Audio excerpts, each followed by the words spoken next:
Hi, my name is Connie Haney, maiden name Miller. And that was my name when we went to Liberia, West Africa.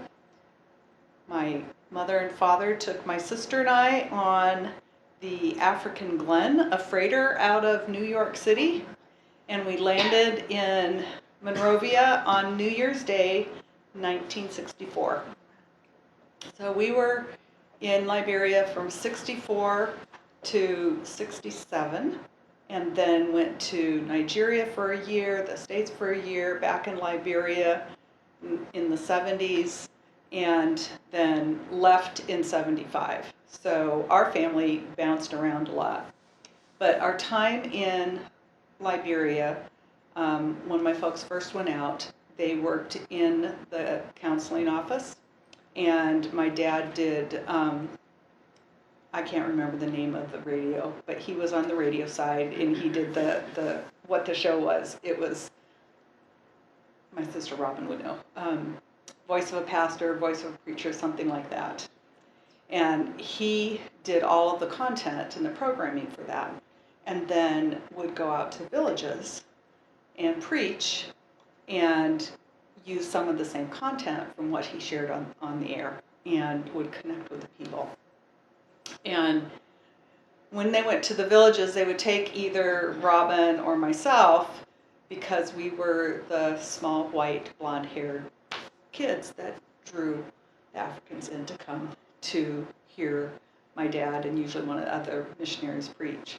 So Mom and Dad worked in evangelism with the counseling center. Mom worked in the office responding to questions that came in. And soon after they got involved with that, they were asked to go to Nigeria to cover the ELWA station in Jos, Nigeria for a year while someone was on furlough. And when we came back from, after that, we were actually in Nigeria during the Biafran War and came home on furlough. When we came back to Liberia, they started working a lot more in community outreach. And my mom started Pioneer Girls with a group of with Mrs. Draper, Aunt Anita, and Aunt Carol Kerr, and other women that were out there, which then evolved into Luana Girls and others, and eventually then Camp Luana came out of that whole organization and the camping. And it wasn't just my parents, but it was all the missionaries. There was a group of them. They'd come together in mission and do projects and create things that met the needs of the locals. And my dad was working community outreach and evangelism, and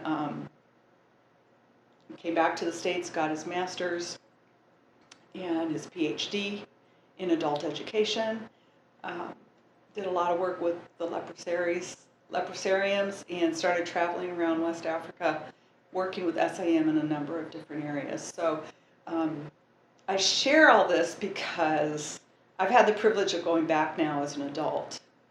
And when I see, number one, how young our parents were when they went out with small children, how they went to serve the Lord, but they grew as they served.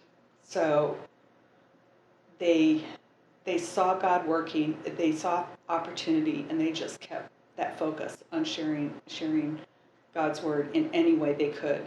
And it's exciting to see that.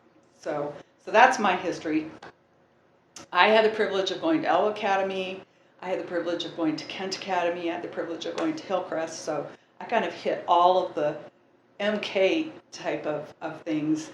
And coming to reunions or getting back together with other MKs is what keeps me connected to life, because my life isn't anything like anyone else's life in the U.S. And my childhood is so different from any other childhood. And so coming back to the reunions, getting together with others who've had like experiences enables me to stay connected and value that heritage and know that I'm not weird because I grew up in West Africa.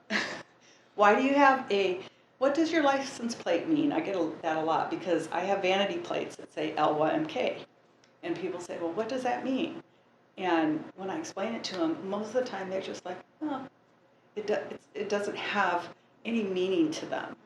They're just like, you grew up in West Africa? But to me, it means a lot. It's my identity, and it's what formed me. And the way God worked in my life, the example I saw, the ability to grow up in another culture, to just experience all that has made me who I am. What did I forget? That's Connie. That's Connie.